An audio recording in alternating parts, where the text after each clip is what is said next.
내란 수계 이야기를 좀 나눠보도록 하겠습니다. 네. 내란 특검 이야기 그리고 김건희 특검 이야기를 조금 깊이 있게 다뤄볼까 하는데요.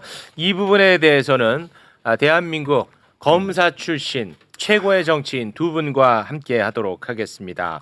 자, 먼저 조국혁신당의 박은정 의원 오랜만입니다. 박수로 환영합니다. 안녕하세요. 와, 얼음 공주로 되돌아온 박은정입니다. 날씨가 너무 더워요. 계단이 덥습니다. 그래서 얼음 공주입니다. 네. 고맙습니다. 자, 문재인 대통령 아닙니다. 헷갈려하는 분들이 몇 분 계시는데요. 네. 김기표 민주당 국회의원 박수로 맞이합니다. 안녕하십니까, 김기표입니다. 검사 출신은 맞는데 최고의 정치인도 맞죠? 믿겠습니다. 네, 고맙습니다.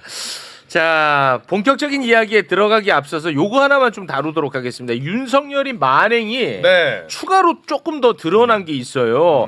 체포집행 방해에 대한 이야기 우리 많이 다뤘잖아. 그렇죠. 윤석열이가. 네. 야, 근데 윤석열이가 1월 10일에 경호처 김성훈 차장에게 한 말 중에 우리가 몰랐던 게 새롭게 하나 또 밝혀진 게 있어요. 총 보여줘라까지는 우리가 얘기했고. 총 보여주라는 될 것도 아니야. 윤석열이가 총을 쏘라고 했어. 그 간부들 데리고 오찬하면서. 그건 1월 11일이고 네. 1월 10일에 총을 쏘라고 했어. 올려주세요. 그 공수처 검사들 넘어오면 그 총으로 쏴버리면 안 되나? 그래 김성훈이 네 알겠습니다. 이거를 경호처 관계자가 특검에서 진술을 저렇게 총으로 쏘라고 했어. 이게 새롭게 나온 내용이에요. 와. 사실은 이제 와. 그 뭐랄까 정상적인 법의 집행에 대해서 와. 총을 쏘라고 얘기할 정도라면 이 사람은 정상적인 사람이라고 보기가 어려운 거잖아요. 본인이 법률가고 검찰총장 출신임에도 불구하고 법률에 의해서가 아니라 무력에 의해서 마음대로 하겠다는, 그러니까 비상계엄까지 하는 거예요. 만약 법률적 판단했다면 비상계엄을 할 수 없는 거잖아요. 상황으로 보면. 그럼에도 불구하고 그런 얘기를 했다고 하는 건 저런 인식이 저 머릿속에 있는 거거든요. 윤석열의 머릿속에. 그러니까 우리가 인간이라고 보는 기본적 기준 자체도 맞추지 못하는 그런 사람이 아닌가 하는 생각이 들어요. 네. 근데 진짜 나쁜 건 뭐냐면 대통령이면 이 국민들의 재산과 생명을 보호해야 될 의무가 있잖아요. 그렇죠. 근데 경호처도 그렇고 경찰도 그렇고 공수처도 그렇고 다 대한민국 국민이잖아요. 근데 지 살자고 지금 총으로 쏘라고 한 거 아니에요. 그러니까 주머니에 손 넣고 밖에 나오는 거 아닙니까? 되게 공수처 검사를 향해서 총을 쏘라는 취지로 저렇게 말한 거는, 그럼 저거는 그냥 특수공무집행 방해가 아니고 더 나아가서 살인, 예비 음모, 미수 이렇게까지 의율도 가능한 사안 같습니다. 보니까. 예. 뭐 맨정신에도 그렇게 했겠지만 오찬에서도 이미 술을 한 잔 거나하게 하지 않았나 이런 생각도 들고요. 기본적으로 계엄하는 거 보십시오. 자기 권력 유지를 위해서 저렇게 하는 거 보면 저는 총 쏴라 이런 건 지금 놀래면 안 될 것 같습니다. 이미 그런 사람이 다 저는 너무나 너무 놀래가지고. 계엄 당시에도 이진우 수방사령관한테 네. 총을 쏴서라도 의원들 그렇죠. 끌어내 이런 게 네. 나왔거든요. 발포 그렇습니다. 명령을 이미 네. 했기 때문에. 노사원 수첩에 있는 것도 사실상 의사연락이 전 됐을 것이라고 보고 네. 그 적혀 있는 사람 다 죽였으면 몇몇 명 죽였다는 거 아니에요. 네. 그렇게 생각했던 사람이니까 새삼 놀랄 일은 아니다. 근데 행여나 우리 이때 우리 다 지켜봤었잖아. 엄청 그리고 조마조마했잖아요. 졸였잖아. 네. 근데 행여나 경호처 직원 중에 이 지시를 따르는 누군가가 있었으면 그냥 그야말로 이건 내전이잖아요. 우리가 그 체포영장 집행할 때 제일 걱정했던 게 그거잖아요. 강력하게 체포를 해야 하지만 혹시나 서로 진짜 총싸움 벌어지면 어떡하지 이런 그거 걱정. 내전이잖아요. 우리가 그 걱정했었잖아요. 굉장히 실제로. 걱정했어요. 근데 예. 실제로 그런 가능성이 있었다는 어우, 거죠. 끔찍해. 그래도 경호처 직원들이 이건 아니라는 걸 스스로 깨달았다고 생각해요. 김성훈이나 이광우 두 사람 빼고는 이건 아니지라고 하는 기본적 생각이 있었기 때문에 지난번에 내란 사태에도 마찬가지 국회에 있었던 진입했던 군인들도 너무 심하긴 안 했잖아요. 일정 네. 부분 하긴 했지만, 그러니까 그들의 어떤 뭐랄까 정상적인 생각이 윤석열의 만행을 막을 수 있는 하나의 기회가 됐던 거죠, 사실은. 진짜 제정신 아니네. 헬기가 오면 대공포로 쏘라. 그 얘기도 했. 그 얘기도 했다는 게 나왔어요. 헬기 오면 대공포 있지. 헬기 대공포. 추락시키는 거. 헬기를 추락시키는 거. 그리고 총이 없으면 칼을 써서라도 막아라 이런. 얘기도 그거는 했다는 전에 나왔던 그러니까 내용입니다. 이게 네. 수단과 방법을 가리지 않고 남을 위해서라도 본인을 보호하라는 얘기잖아요. 이게 무슨 왕도 근데 아니고. 그 당시에 지금 복귀를 해보면 무서워. 당시에 경호처에 들어갔던 네. 그 경호처 직원들뿐만이 아니라 그 일반 사병들이나 그런 사람들한테 이 매불쇼나 이런 진보 유튜브들이 그 방송을 통해서 계속해서 메시지를 보내줬던 기억이 나요. 네. 네. 그때 당시에 그 누구의 엄마도 계속 그 아이가 거기 들어가 맞아요, 있어서 맞아요. 그랬었죠. 고민이 네, 맞아. 된다는 얘기도 또 나오기도 하고 이러면서 맞아, 살려달라는 거지. 국민들이 계속해서 그렇게 하지 않도록 메시지를 보냈던 거. 맞아. 그렇게 하지 막았던 그런 기억이 나거든요. 지금 맞아요. 굉장히 일촉즉발의 상황이었다. 맞아. 그런 생각이 들어요. 예. 그러니까 안에서는 이렇게 돌아가고 있었던 거야, 긴박하게. 맞아. 그러니까 밖으로 계속 우회해가지고 메시지를 냈었어. 맞아. 네. 예. 그때 그 법대 교수도 나와서 아유. 이거는 이래서 불법이고 이렇게 하면 안 됩니다라고 네, 호소를 맞습니다. 했고 또 윤건영 의원도 계속 제보를 받아가지고 네. 언론에서 얘기를 했잖아요. 최욱 씨도 물론 얘기했고 이런 것들이 그 사람들로 하여금 내가 이런 행동을 안 되겠구나라고는 생각을 집어넣는 하나의 그 계기가 됐던 거죠. 내전을 막았던 국민들이 그리고 이런 방송에서 계속 메시지를 냈던 것이 저는 막았다고 생각합니다. 천만 다행입니다. 그러니까 사실 경찰도 당시에 경찰 특공대를 투입하려다가 진짜 물리적인 충돌 나가지고 사상자 날까봐 이거 안 한 거거든요. 맞아요. 이게 쉽게 할 수 있었는데 네. 그때 당시 경호관의 그 와이프의 편지 얼마나 구구절절했어요. 맞아요. 맞다. 맞아. 저 그때 진짜 눈물 나려고 하더라고요. 맞아. 그러니까 누구를 위한 총싸움이겠습니까? 결국 윤석열을 위한 것밖에 그렇죠. 안 되는데 정말 그렇게 사상자가 나면 정말 가치 없는 사상자가 네. 될 뻔했죠. 네. 자, 그런데 뭐 너무너무 그래도 한참 뒤늦었지만 그래도 내란 우두머리 윤석열이가 구속이 됐는데 네. 이 수용 번호 그리고 그 수용 시설 관련해 가지고 네. 보도가 좀 나오더라고요. 그렇습니다. 윤석열의 수용번호는 3617인 것으로 3617. 알려져- 예. 그리고 독방인데 한 명이 사용하는 독거실인데 2평대 정도 장소라고 그래요. 근데 나는 이 관련 보도 나오는 게 굉장히 웃긴데 전직 대통령들은 세 평에 세 평, 맞아요. 쓰는데 윤석열은 이제 과밀화 때문에 2평 쓴대. 아, 그래요? 이거 외국인이 보면 전직 대통령은 다 퇴임하면 절로 들어가는 거야. 진짜 언론 보도 봐봐. 그거 누가 해석하면 그렇게 돼 있어요. 그렇긴 하겠다. 전직 대통령들은 다 3평짜리 썼는데 이번에만 과밀화 때문에 2평을 썼다고 나와 있어. 이번에만 검소해서 2평으로. 이렇게 들어갔던 전직 대통령들이 전부 다 저 국민의힘 쪽 전신. 맞아요. 그러니까 전두환, 노태우, 이명박, 박근혜 이렇게 제가 오관왕이라고 얘기했거든요. 네. 그렇습니다. 그 많은 분들이 에어컨 선풍기 얘기하시던데 언론 보도를 보면 에어컨은 없고 에어컨 선풍기, 없고. 예, 선풍기는 1단에서 4단까지 조절을 할 수 있대요. 어. 근데 이제 과열될까봐 50분 틀고 10분 쉬고 이렇게 됐대요. 네. 그래서 50. 그러니까 이것도 원래는 시간제로 했었는데 지금은 너무 이제 더우니까 아. 계속 틀어는 주는데 50분 들고 10분 쉬고 이런 방식으로 운영이 된다고 합니다. 네. 근데 지난번에 수감됐을 때는 특혜 의혹이 있었던 거 기억나죠? 네, 맞아요. 그 박은정 의원이 아마 네. 그 저희가 제보를 했던 받았었죠. 것 같은데 네. 그 사진 있나요? 그때는 엄청나게 호화롭게 생활했었거든. 맞다. 모범수들이 사용하는 그게 세 개 방을 전부 다 자기가 본인의 독차지하고 있지 않나 이런 의혹이었죠. 그랬었죠. 당시에. 그리고 그 차를 타는 이쪽 출입문도 따로 별도로 있었던 것으로 맞습니다. 그렇게 저희가 제보 받았거든요. 네. 특혜를 누렸죠. 근데 이제는 뭐 저런 거 다 필요 없고요. 이제는 2평짜리 독방을 쓴다고 합니다. 저것도 커요, 2평. 야, 저것도 커. 네. 제가 그때는 경호원들도 있었고 네. 또. 네. 예, 근데 다 뺐어 이제. 제가 이 교도대 그 안에 지켰던 사람에게 제가 물어봤거든요. 네. 이렇게 생각을 하면 된대요. 이 독방은 우리가 이제 주차장 가면 한 칸 있잖아요. 차 한 대 파킹하는 네. 그 한 칸이라고 생각하면 된다. 아. 그런데 이거는 윤석열한테는 특혜다.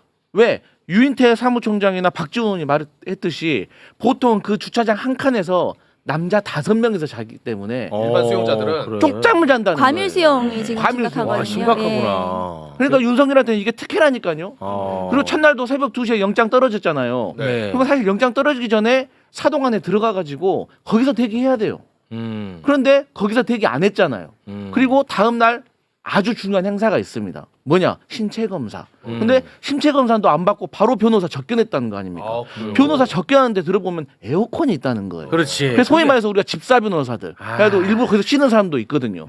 윤석열한테 불이익을 줘도 안 되지만 절대 특혜 줘서 안 된다는 겁니다. 맞습니다. 아니 그 안 그래도 내 그 얘기 하려고 했는데 어제 내란 재판에 안 나왔잖아. 그래가지고 매불쇼에서 그 이상하네. 그래도 그 나오면 에어컨 있고 시원할 텐데. 네. 그랬었는데 와 봤더니 재판은 받으러 안 나오는데 변호인 접견을 4차례나 했다는 거예요. 어제? 어. 하루에 4차례? 4차례 하루에 거기 에어컨 나온다면서요. 그렇죠. 거기는 시원하죠. 네. 아, 나 그래서- 진짜.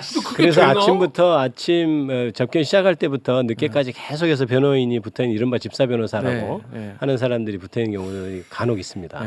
그래서 거기에서 그리고 또 변호인 접견을 안 하고 밖에 안에 있으면 굉장히 답답하잖아요. 그래서 네. 아까 과밀화돼 있는 데 있어야 되니까 그런 경우들이 많이 있죠. 아마 그렇게 했던 것으로 보이네요. 앞으로 또 이 윤석열은 특별면회 같은 거 하는 것도 주의 깊게 봐야 됩니다. 특별면회. 면회가 뭐예요? 그러니까 보통 우리가 일반 사람들하고 접견을 하잖아요. 네. 유치하고 엄마 아빠 울고 막 그러잖아요. 근데 이제 특별면회를 하면 그냥 이렇게 만나는 거예요. 아, 그냥 이렇게 면대면으로? 만나는 거예요. 테이블 우리 있고. 최 교수님하고 나하고 만나서 이렇게 만나는 거예요. 그건 특혜잖아요. 특별면회를 하는 조건이 있습니다. 법무부에서 심사를 해가지고 아. 그렇기 때문에 그 심사에 대해서 뭐 전직 대통령이라고 제가 다시 말했듯이 특혜를 줘서는 안 된다는 거예요. 그렇지, 안 되지. 안 되는 거죠. 그럼 법무부에서 관리하는 거죠? 예.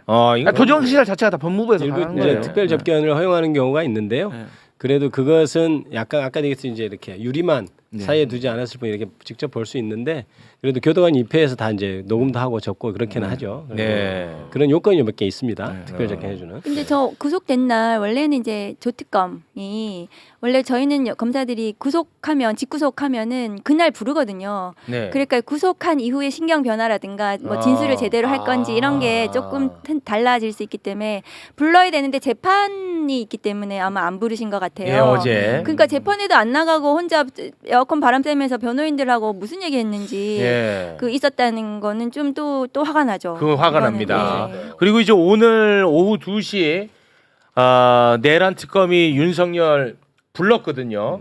그런데 안 나왔어요. 네. 또 그래서 제가 이거를 좀 여쭤보려고 해요. 윤석열 입장에서는 특검 수사에 협조적으로 나간다고 해서 본인이 얻을 이득은 이제 없어졌잖아요. 그럼 이제 어떻게 해야 되냐는 거죠. 저렇게 버티면 버티면. 뭐 김치찌개 냄새 풍겨갖고 이렇게 나오라고 그게 지금 소주 이렇게 떡떡떡 나오라 계란말이 어떻게 해야 되냐는 거야. 왜냐하면 아니, 근데 본인한테 이득이 없어. 열심히 협조해도. 윤석열을 제일 잘하는 사람이 조은석이에요. 네. 그래서 조은석 특검의 이 그 앞으로의 기술을 보시라 이런 말씀을 드리고 네네네.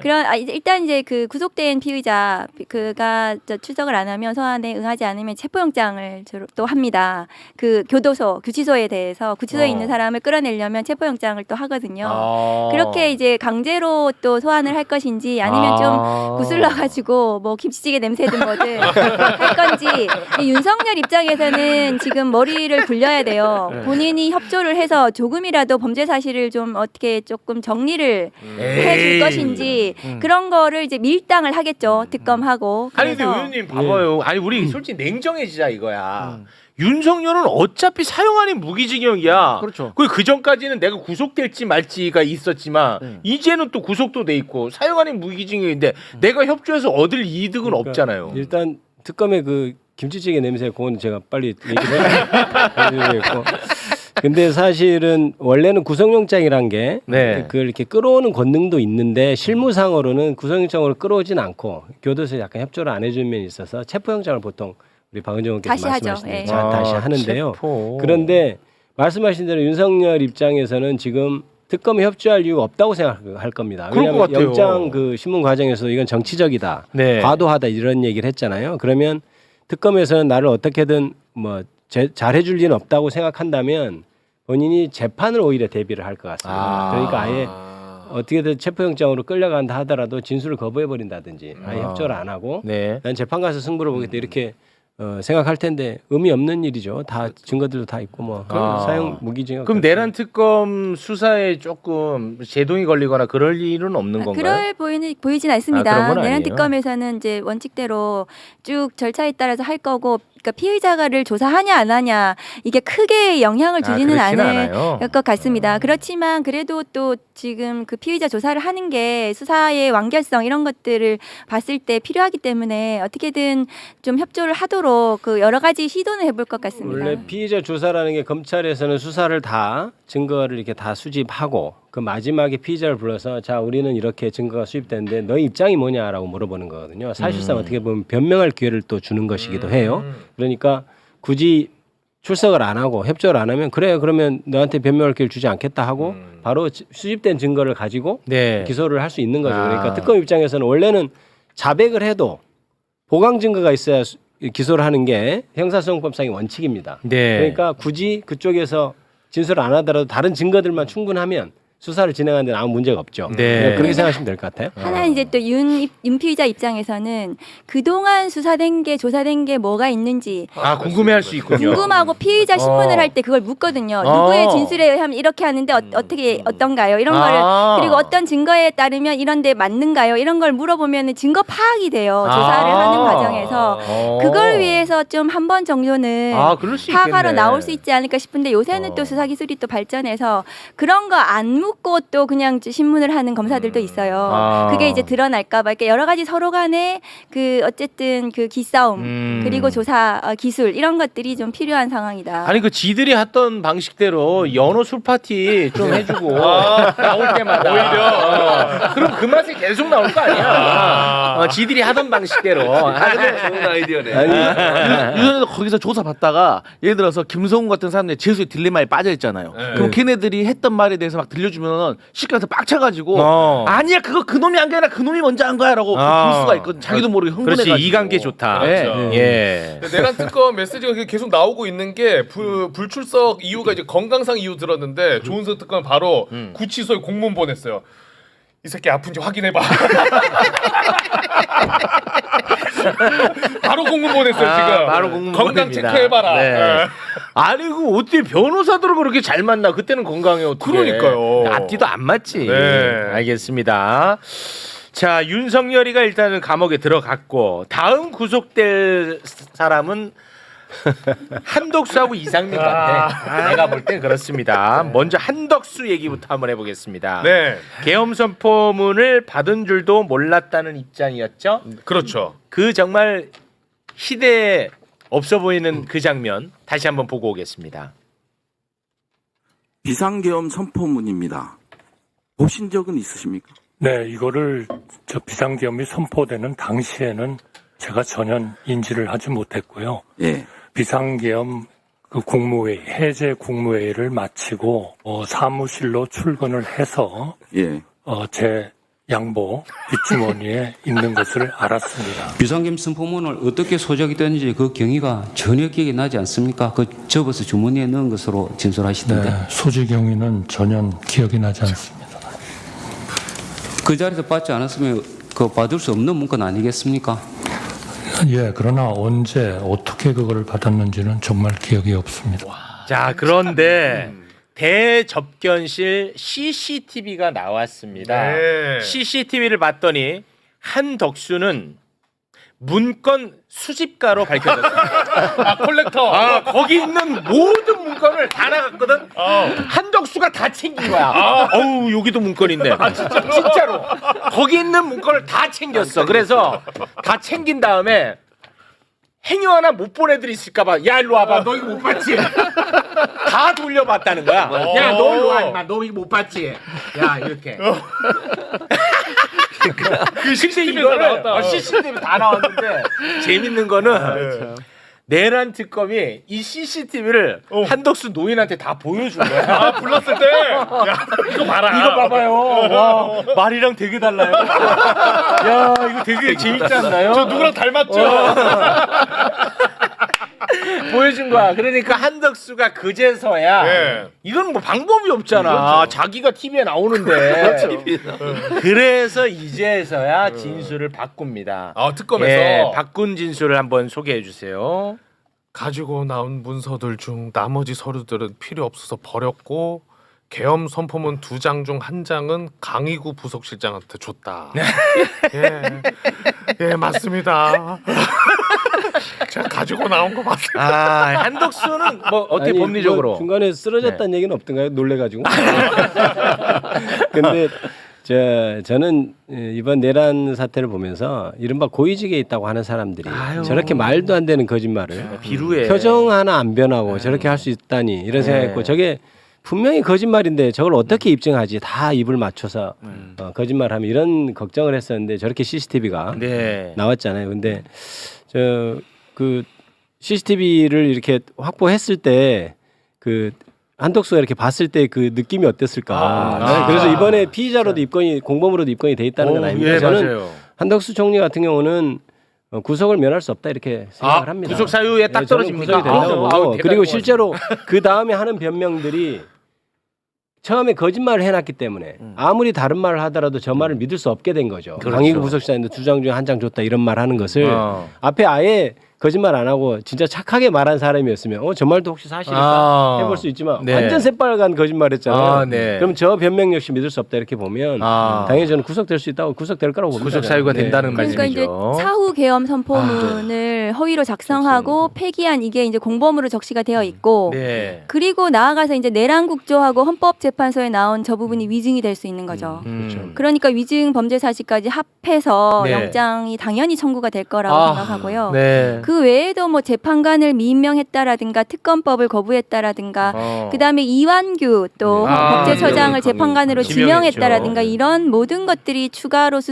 줄줄이 수사받을 대상이다. 나중에 그럴 거라 생각합니다. 나중에 비상계엄 선포문을 사후에 지금 작성을 하잖아요. 네. 거기에 한덕수가 실질적으로 개입을 하지 않습니까? 네. 자기가 만약에 그 비상계엄에서 아무 관련이 없다면 자기 말대로 그걸 나중에 그걸 해줬겠습니까? 그렇죠. 자기가 그렇지. 문제가 있으니까 이거를 그럼. 법적으로 문제가 있나 해주다가 또 보니까 그게 또 문제될 것 같으니까 폐기하고 이런 일들이 벌어지고 그렇습니다. 있는 거예요. 그래서 그게 아주 강한 반증이라 저는 네. 저 굉장히 문제될 아니 거다. 계엄에 그동안에 계속 본인은 반대했다라고 반대했다고 얘기를 했는데 문건을 다 나눠가고 야 너 이거 안 보면 어떡하려고 그래 너 이따 혼나 다시 한번 다 보여줬다는 거예요. 그러니까 그 국무회의를 소집한 게 사실은 도와주려고 소집한 것이라는 그렇지. 거죠. 그러니까 마치 한덕수는 지금 그렇지 않다고 반대로 얘기하고 있는데 사실은 자기가 윤석열을 도와주려고 한 것이라는 것이 드러나는 겁니다. 그렇습니다. 특검이 의심하고 있는 건 한덕수가 5장짜리 문서를 들고 나왔거든. 이게 윤석열이 비상계엄 선포할 때 대국민 담화를 하잖아요. 그 네. 담화문일 가능성을 의심하고 있는 거예요. 그러면 네. 한덕수가 이미 그걸 봤다는 얘기고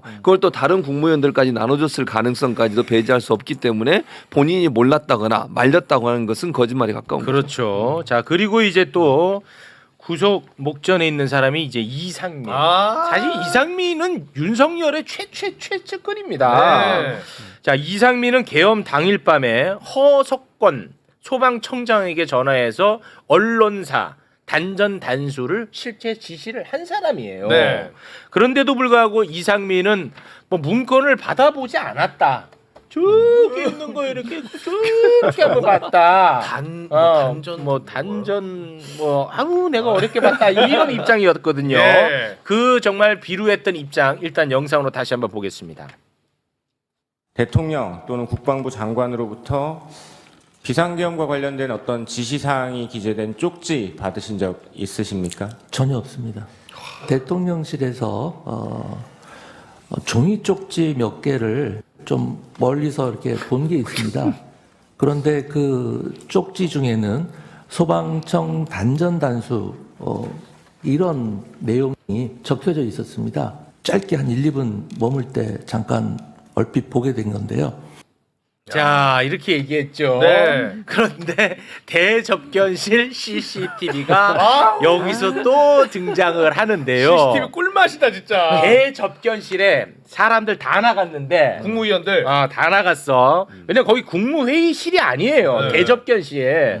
거기에 한덕수랑 이상민 둘이 마지막까지 남아 있었는데 네. 이상민이 문건 3장을 보고 들고 네. 뭐 오디오는 모르니까 한덕수한테 형님 이거 단전 단수 어떻게 하는 거야? 나 이거 헷갈려. 해야 돼 상민아. 단전 단수. 너가 해내야 된다. 너 행안부 장관이야, 상민아. 요 장면이 이상해. 담겨 있어요. 단전 단수 갖고 안 되는 거 아니야? 더 해야 되는 거 아니야? 이거 뭐 딴 거 없어 이러고 있을 수도 있어. 요 장면이 담겨 있습니다. 오디오는 우리의 상상이고. 예, 상상이고. 네. 똑 떨어집니다. 이상민의 단전 단수 지시는 윤석열 공소장에도 있어요. 네. 이상민 부분이. 그래서 명확합니다. 저 부분은. 그래서 이상민 장관에 대해서는 저 단전 단수 내란 가담 부분하고 나아가서 저 또 위증이 또 될 수 있는 거 아닙니까? 저렇게 되면 나아가서 또 비상계엄 다음 날 그 안가 해동 이것까지 그렇습니다. 또 수사 줄줄이 수사 대상이다. 네. 그렇게 보시면 됩니다. 자 이제 빨리 또 진행을 해야 되니까 빨리빨리 좀 진행하겠습니다. 네. 그 요거 하나만 두 분께 좀 여쭤보겠습니다. 그 3특검은 지금 굉장히 잘 진행이 되고 있는데 김건희 특검 관련해 가지고 법원이 계속해서 제동을 걸고 있습니다. 김건희 특검이 그 김건희의 집사 김혜성 김혜성 자택 압수수색 하려고 했는데 요거 이제 기각시켰거든요. 법원에서. 예, 법원에서. 그리고 건진법사 관련해 가지고도 압수수색 하려고 했거든. 네. 근데 이것도 법원에서 그래요? 기각시켰어요. 그리고 삼부토건 주가 조작 관련해 가지고 압수수색 영장을 또 넣었는데 그 주소를 또 안 적었다고 해갖고 이거 뭐 주소도 안 적고 했다고 이거 다시 고치라고 해갖고 물론 이제 고쳐가지고 다시 압수수색 받긴 했는데 이렇게 자꾸 법원이 제동을 거는 거 이거 어떻게 봐야 됩니까? 걱정이 돼서 한번 여쭤봅니다.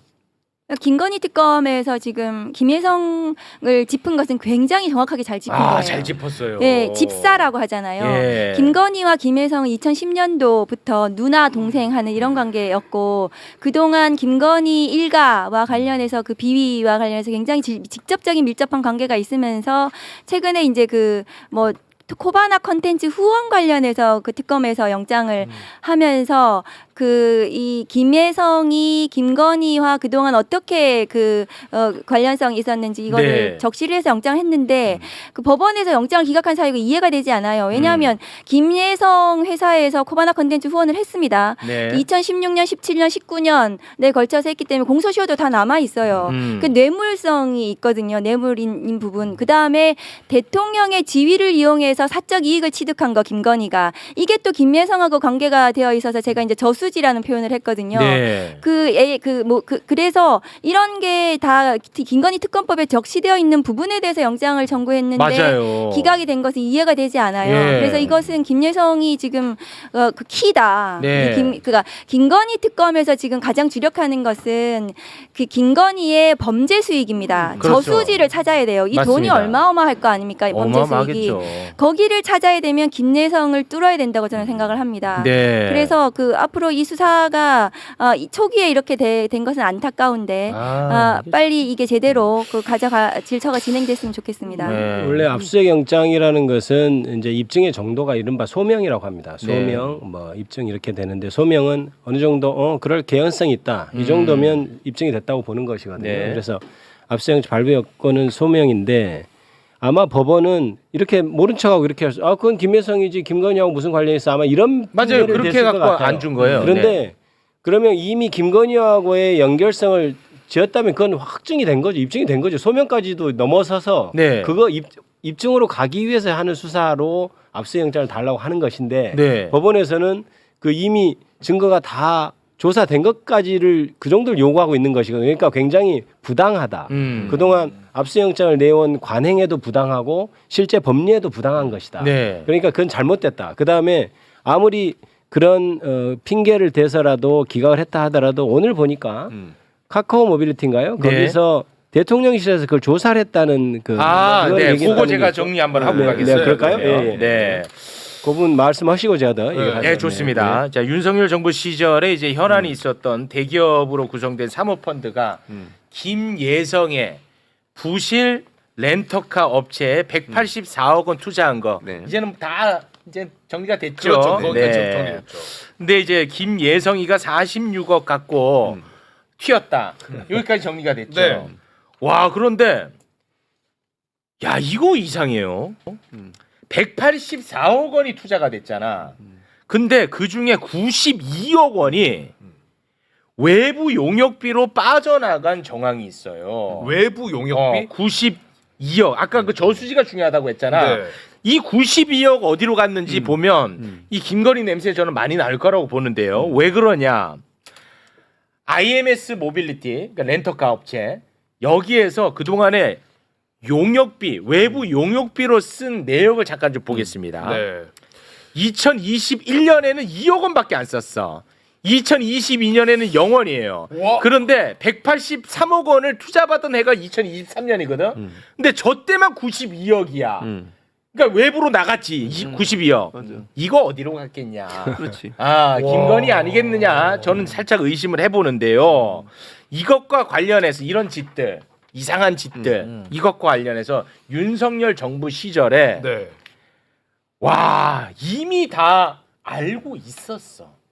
공직기강 비서관실에서. 이 상황을 그렇습니다. 윤석열 대통령실 관계자가 이번에 제보를 했는데 네. 제보 내용 살펴보겠습니다. 23년 말에서 24년 초 사이에 공직기강 비서관실이 대기업들의 IMS 투자에 대해 조사를 벌여서 보고서까지 작성했다. 와, 이미 다 조사했었어. 그러나 총선을 앞두고 있던 시기라 표심에 미칠 영향을 우려해서 결국 무마했다. 아, 이제 와. 나와주시죠, 검사님들. 그래서 아까 얘기했듯이 그 정도면 소명이 충분히 됐음에도 불구하고 무리하게 법원이 형식 논리로 더 많은 확증을 요구했다고 한다면 그 자체도 문제지만 지금 현재 카카오 모빌리티에서 공직기강 비서관실에서 확인했다는 내용이 지금 들어와 있지 않습니까? 맞습니다. 저 정도면 이미 소명을 넘어서 충분히 소명이 한 10제곱은 사실이죠, 그러니까 사실. 저거를 기억할 수는 없을 것으로 보이고요. 네. 그리고 방금 외부- 이제 뭐냐면 저는 제보가 있었잖아요, 이번에. 공직기관 비서관실에서 저거를 조사를 했다라는 거. 파악했었다. 그래서 조사를 했는지 실제로 카카오 모빌리티한테 확인을 해봤어. 근데 우리 연락 왔었다. 아, 그 당시에 그러니까 이거 사실이야, 제보가 아니고. 그러니까 만약 어. 법원이 형식 논리로서 이건 김건희와 관련이 없어 영장을 기각했다면 왜 대통령실에서 확인을 했겠습니까? 그렇습니다. 그러니까 되는 거지. 대통령실에서 아무 그 국민이나 잡아가지고 한 행위에 대해서 확인을 하나요? 그거는 김건희와 관련이 있기 때문에 확인을 한 것이라는 점이 당연히 입증되는 것이고 네. 그래서 영장을 더 이상 기각할 수는 없을 것으로 보입니다. 그리고 외부 영업비라고 하는 게 진짜 돈 빼돌리는 가장 상습적인 그래요? 수단입니다. 가장 그러니까 쉬운 방법이에요. 이 법인에 있는 돈을 빼돌리려면 외부에 거래하는 형식으로 돈을 빼돌린다면 거기서 세탁해서 다시 되돌려받거나 제3자에게 돈이 가는 방식으로 네. 회사 돈을 빼돌리는 거거든요. 그러니까 저거는 아마 자금 추적해보고 하면 금방 드러날 것으로 그렇게 생각이 됩니다. 자, 그럼 지금부터는 박은정 의원님이 김건희와 김예성 사이에 그동안에 어떠한 나쁜 짓들이 오고 갔는지 그거 좀 정리를 한번 해주실 네, 수 있을까요? 지난번에 제가 이제 국정감사실 때 이 준비된 내용들이거든요. 네. 그런데 그때 당시에 너무 방대해가지고 김건희 비리가 너무 많아가지고 이걸 끝까지 하지를 못했던 내용들이에요. 네네. 그러니까 이 김건희하고 김혜성은 굉장히 오래됐습니다. 그러니까 그 서울대 EMBA 그 과정의 동기여가지고 그렇습니다. 2010년도에 2010년. 그 서로 간에 이제 누나 동생 하던 그런 관계이고 그리고 김예성이 이제 비마이카가 IMS 모빌리티가 된 거예요 나중에. 그렇습니다. 근데 이 비마이카 이 그 렌터카 사업 할 때 권오수 그 당시 도이치모터스 회장에게 또 이 권오수 회장이 이 김예성에 대해서 또 언급해가지고 도와주라 뭐 이랬다는 네, 거예요. 그래서 그때. 50대. 그래가지고 그거를 해주고 그리고 이 비마이카에 대해서도 또 그 당시에 이제 산업은행 특혜 대출이 문제가 됐었거든요. 그때에 제가 250억 클럽이라고 보도 자료도 낸 적이 있습니다. 그래서 뭐 당시에 김건희 관련된 여러 회사들의 산업은행이 막 250억씩 대출해주고 이런 것들이 있었어요. 네. 그 당시에 이 비마이카에 대해서도 한 5억 원 정도로 특혜성 대출을 해준 것이 아닌가. 그러니까 김예성의 회사에 대해서 이런 점들이 확인이 됐었습니다. 그리고 그 당시에 또 이 산업은행 뭔가 문제 있어 보이네. 문제가 있습니다. 저 부분이 수사가 진행이 돼야 된다. 그리고 이 산업은행 대출과 관련했을 때 그 윤석열 검사 당시에 이제 대검 중수부나 특수부에서 근무하던 이런 그러니까 수사의 대상이었던 거죠. 이 뭐 저축은행 신한 저축은행이라든가 아니면 산업은행 이런 것들이 당시에 또 고소 고발도 됐었어요. 네. 그런데 그것이 무혐의로도 끝나게 됐거든요. 산업은행이. 그래서 그런 부분에 대한 전반적인 윤석열 김건희와 관련된 그다음에 이 특혜성 대출 그다음에 김예성 이 전반적인 수사가 필요하다는 것이 그때 제가 작년에 국정감사 때 말씀을 드렸었는데 이번에 이제 김건희 특검에서 그 부분을 정식으로 들여다보기 시작한 네. 거죠. 근데 이거 진짜 웃긴 지점이 한두 가지가 아닌데 자 봐봐요. 김건희 엄마 최은순 네 잔고 증명서를 김예성이 350억대 위조를 해줬잖아. 네. 그게 그 신한저축은행 양식으로 해준 거예요. 대출 받을 때 신안. 그러면 신한저축은행 입장에서는 이 범죄자 김혜성이 진짜 싫을 거 아니야. 당한 거니까. 당한 거니까 최소한 뭐 고발이라도 뭐 하고 해야 될 거 아니야. 당연하죠. 근데 심지어 이 김예성을 신한저축은행 계열사에 간부로 또 앉힙니다. 그 이후에 조작한 거 이후에요? 이후에 조작 이후에 앉죠. 그 직이 뭐냐면 미래전략실 실장으로 앉혀. 이상하잖아 뭔가. 굉장히 이상하거든요. 내 재산을 사기쳐간 사람을 그렇죠. 그 말이죠. 근데 거기에다가 실장으로 앉혀. 네. 신한저축은행은 잔고 증명서의 피해자예요. 피해자예요. 피해자인데 그런데도 불구하고 신한 그 계열사에 그 지금 임원으로 앉혀준 거예요. 이상하지. 네. 그리고 또 이상한 게 있어. 2011년에 신한저축은행이 300억 원대 불법 대출을 해준 혐의로 검찰에서 조사를 받습니다. 아, 네. 예. 받아요. 근데 신한저축은행이 그때 검사 출신 전관 변호사 노상균이를 사회이사로 갑자기 영입을 합니다. 노상균이를 사회이사로. 사회이사로 검사 출신입니다. 네.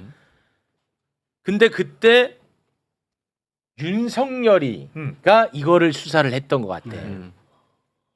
근데 이게 아버지 신한저축은행 그 그룹의 아버지가 회장이야. 네. 그리고 아들이 이제 금융 관련해 가지고 또 거기 대표였고 네. 이 둘 다 무혐의.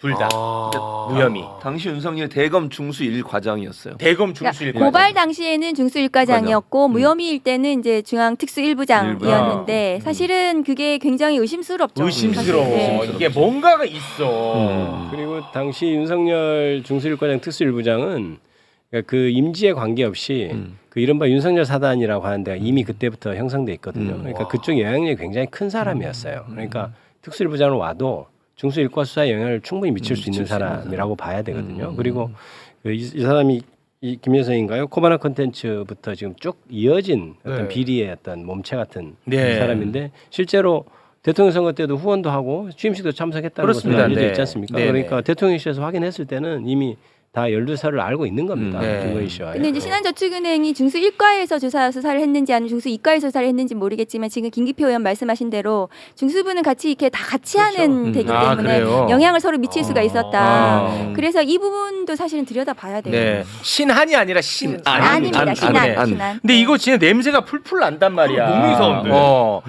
이거 종편에서 좀 다루면 안 돼요? 왜 안 해 이거는? 제가 말씀드렸죠. 안 물어본다.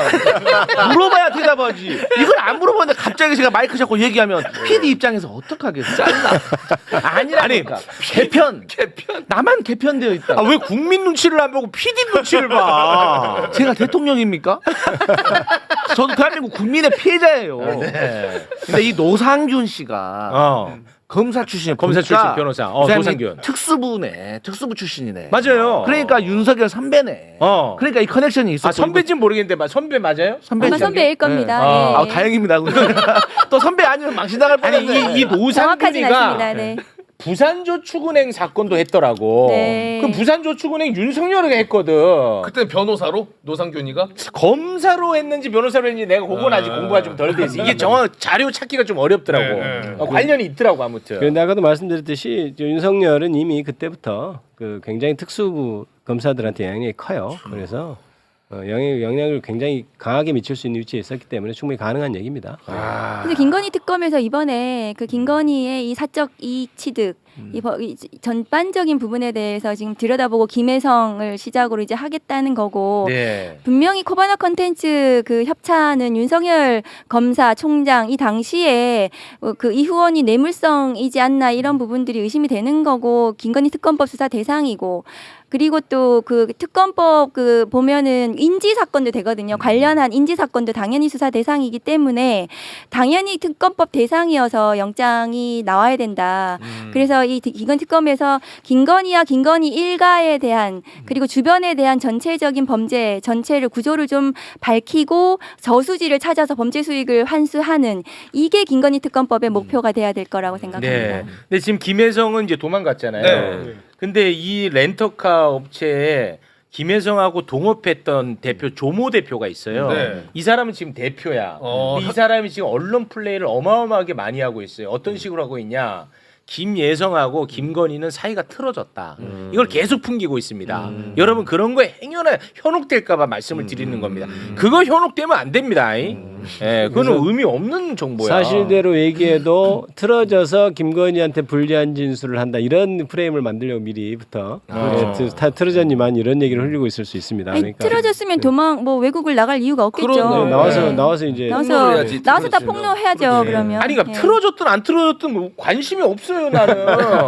이미 연결돼 있는 게 너무 많은데 뒤늦게 지금 뭐 그렇죠. 틀어지든 안 틀어지든 그런데 무슨 과거에 관계야. 잘못이 없어진 건 아니죠. 그러니까 그래서 뭐 어떤 의도인지는 나도 정확하게 모르겠는데 그런 보도가 지금 많이 나오고 있습니다. 아니, 김혜성이 자기가 틀어졌으면 나와서 본인의 범죄 사실을 조금이라도 좀 줄이고 그 선처를 받으려면 전체를 다 털어놔야 돼요. 그렇지. 네. 아니, 범죄자들끼리 싸웠든 친했든 맞아. 뭐 껴안았든 뭐 근데 상관없죠. 내가 이거 왜 얘기하는지 알아?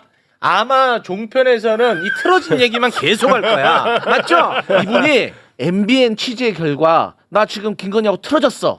그래가지고 내가 베트남에서 들어와서 얘기할게라고 하고 있는데 제가 이따 MBN 가니까 방송 전에 PD하고 상의를 한번 해볼게. 야 지금 매불쇼에서 좀 장난이 아니다. 야 너희들 이렇게 가면 안 된다. 방송의 중립성. 그렇지. 내가 한 번 쉴게. 한 번 쉴게. 두 번은 안 되고. 자 얘기하겠습니다. 아 그렇습니다. 네. 네. 자, 네. 우리 의원님과는 여기서 인사를 나누겠습니다. 두 분 깊은 얘기 큰 도움 주셔서 대단히 고맙습니다. 여기까지입니다. 대단히 고맙습니다. 감사합니다. 감사합니다. 자, 그러면 지금